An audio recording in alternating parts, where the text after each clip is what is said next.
Bismillahirrahmanirrahim. Assalamualaikum warahmatullahi wabarakatuh.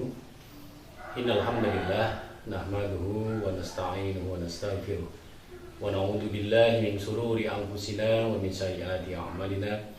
May yahdihillahu fala mudilla lahu wa may yudlil fala hadiya lahu. Asyhadu an la ilaha illallah wahdahu la syarika lah wa asyhadu anna Muhammadan abduhu wa rasuluhu la nabiyya ba'dah. Allahumma sholli ala nabiyyina Muhammadin wa ala alihi wa ashabihi ajmain, amma ba'dah.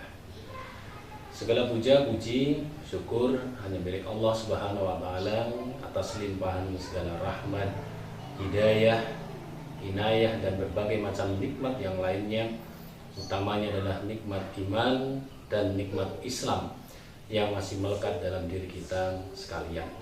Oleh karenanya, jamaah rahimakumullah, marilah kita senantiasa bersyukur kepada Allah atas segala limpahan nikmat-nikmat tersebut kepada kita, sehingga kita berharap Allah Subhanahu wa taala akan menambah kembali nikmat-nikmatnya kepada kita. Amin Allahumma amin.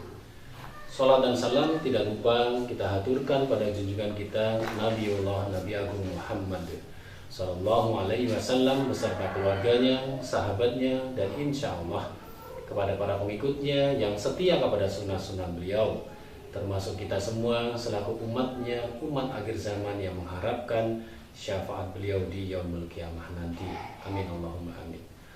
Jamaah rahimakumullah, di kesempatan yang berbahagia ini, marilah kita sedikit bertafakur terkait dengan gejala alam yang sekarang menjadi sebuah fenomena dalam kehidupan kita sehari-hari, yaitu coronavirus disease 19 atau yang sering dikenal dengan corona.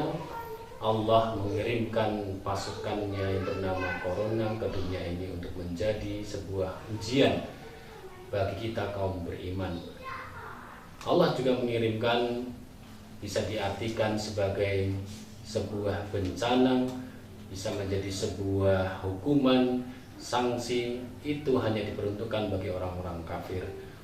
Kita sebagai umat yang beriman kepada Allah Subhanahu wa taala tentu memaknai bahwa segala hal yang terjadi di dunia ini, di alam semesta ini, atas kehendak Allah Subhanahu wa taala. Jamaah rahimakumullah, ada seruan dari pemerintah agar kita senantiasa stay at home, agar kita senantiasa berada di rumah saja, agar kita bisa terbebas di dalam pengaruh atau penularan dari virus yang berbahaya ini. Dan kita merasakan bahwa ini adalah bagian dari ujian untuk meningkatkan rasa keimanan dan ketakwaan kita kepada Allah Subhanahu wa taala. Kita harus berpikir positif, karena Allah tidak menciptakan segala sesuatu itu dengan sia-sia. Allah menjadikan setiap kejadian itu adalah sebuah pelajaran yang berharga bagi kaum yang beriman. Ada seruan untuk stay at home agar kita senantiasa berada di dalam rumah. Ini adalah sebuah seruan agar kita senantiasa terjaga dari penularan virus. Pola hidup bersih, agar kita senantiasa menjaga kebersihan tubuh, kebersihan badan, kebersihan pakaian, tangan, senantiasa menjaga wudhu adalah bagian dari hikmah-hikmah yang dapat kita ambil dari pelajaran pandemi global tentang virus ini. Jamaah rahimakumullah, ketika kita stay at home, maka sebenarnya kita kembali kepada keluarga kita, bahwa kita di rumah bersama dengan keluarga kita. Di dalam keluarga kita bisa membangun sebuah peradaban baru di dalam suasana pandemi global, yaitu coronavirus ini. Kita mencoba untuk merujuk salah satu surat dalam Al-Quran, yaitu surat Tahrim. Ayatnya adalah ayat yang ke-6 yang berbunyi, A'udzubillahi minasyaitonirrajim. Bismillahirrahmanirrahim.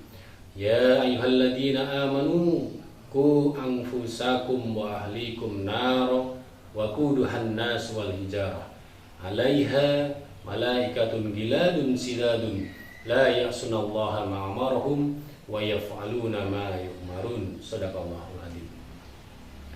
Allah berfirman dalam surat Tahrim ayat 6.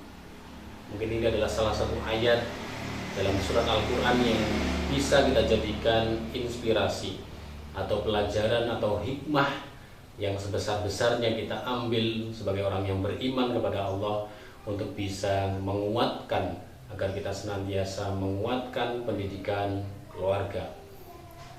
Allah berfirman dalam surat Tahrim ayat 6 ini yang berbunyi seperti yang saya sampaikan di awal tadi, artinya, wahai orang-orang yang beriman, jagalah dirimu dan keluargamu dari siksa api neraka yang bahan bakarnya nanti adalah manusia dan bebatuan.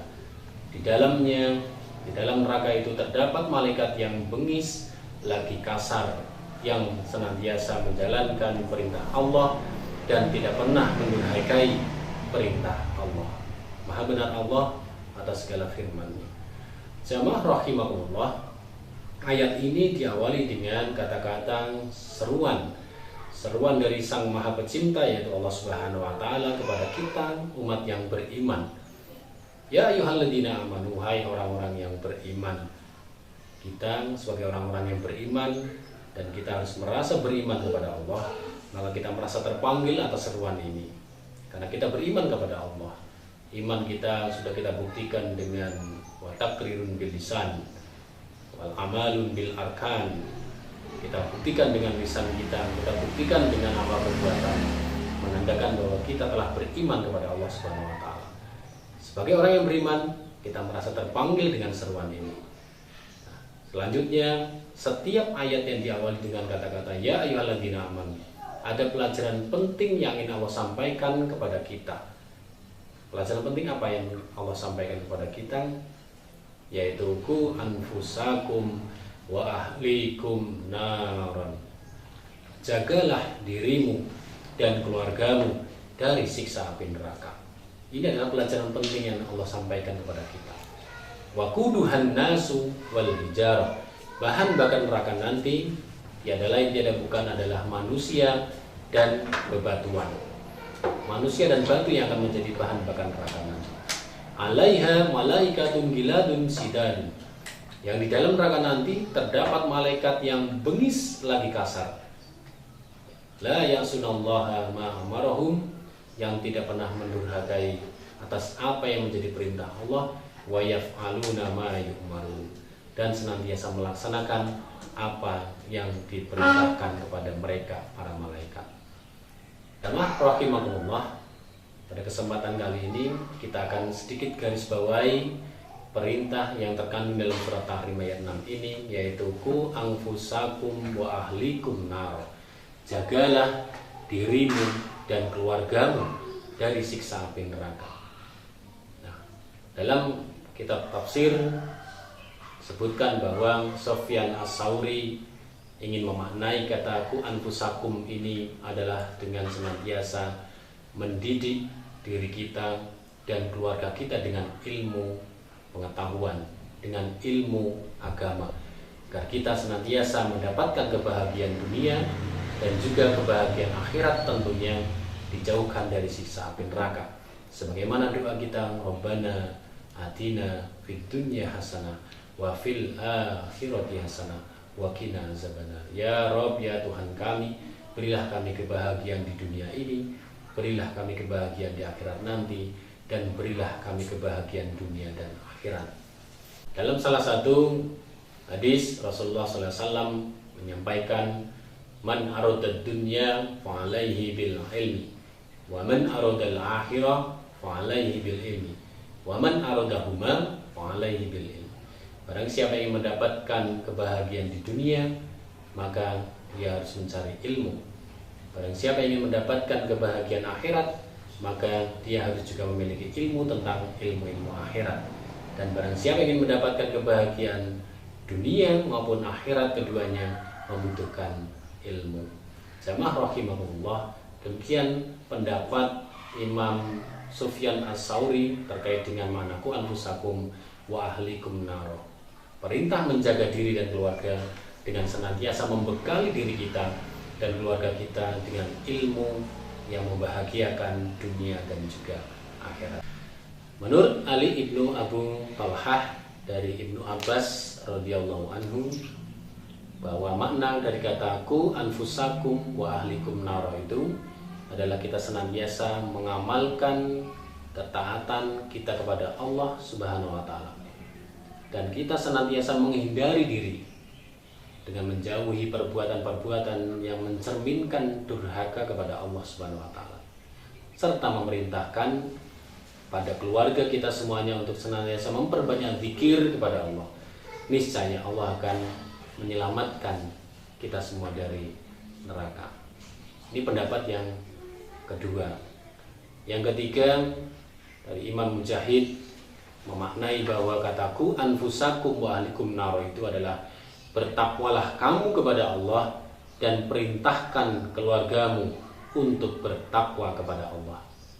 Lebih simpel pemaknaannya bahwa kita di dalam menjaga diri dan keluarga kita adalah senantiasa bertakwa kepada Allah Subhanahu wa taala dan senantiasa memerintahkan keluarga kita juga untuk bertakwa kepada Allah.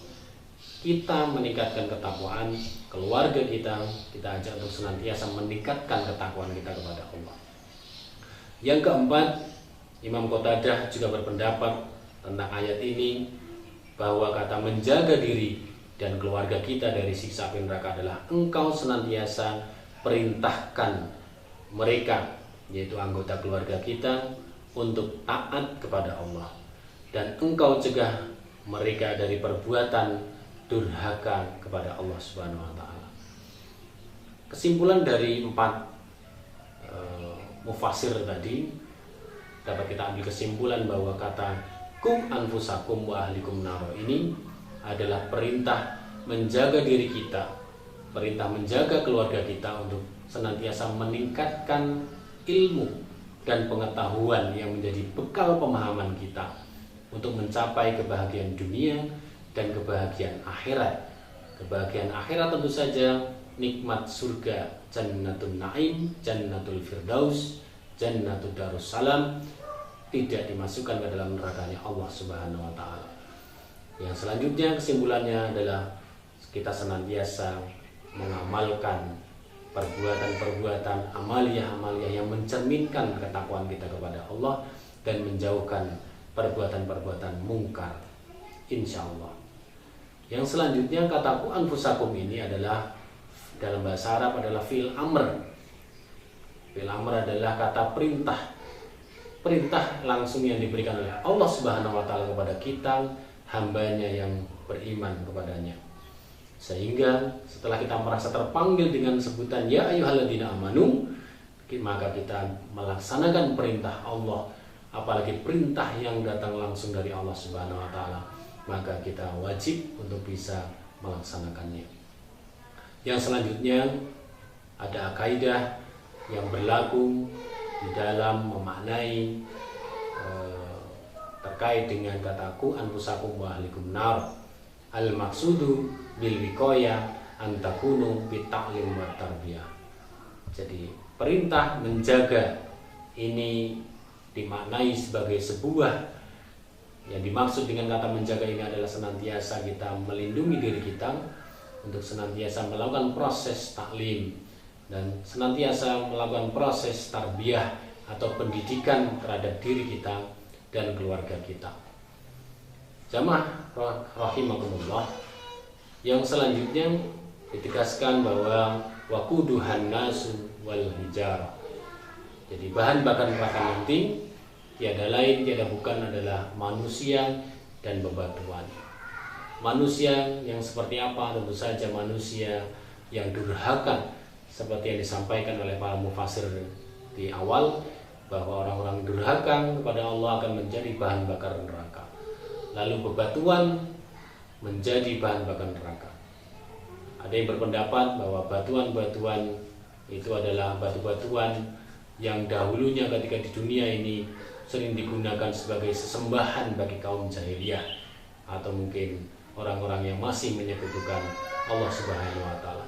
Maka batu-batuan itu akan menjadi bahan bakar neraka bersama dengan para penyembahnya, itu kaum musyrik atau kaum kafir. Jamaah rahimakumullah, alaiha malaikatun giladun sidadun. Yang di dalam neraka nanti terdapat malaikat yang bengis lagi kasar. Mengapa malaikat dikatakan memiliki karakter bengis lagi kasar? karena memang dia adalah penjaga dari sebuah tempat yang terkutuk, sebuah tempat yang menampung orang-orang durhaka yang menyekutukan Allah, orang-orang yang tidak mau taat kepada Allah. Sehingga yang dihadapi oleh para malaikat adalah orang-orang yang durhaka, sehingga memiliki karakter bengis lagi kasar. Yang selanjutnya, la ya'sunallaha ma amarahum wa yaf'aluna ma yu'marun. Malaikat itu senantiasa tidak pernah mendurhakai perintah Allah dan senantiasa menjalankan apa yang diperintahkan oleh Allah. Maha benar Allah atas segala firman-Nya. Pelajaran yang kita dapatkan dari surat Tahrim ayat 6 ini, kita bisa mengambil ibrah, hikmah sebanyak-banyaknya agar kita senantiasa ingat bahwa diri kita senantiasa meningkatkan ketakwaan kita kepada Allah. Bagaimana keluarga kita pun juga senantiasa meningkatkan ketakwaan kita kepada Allah.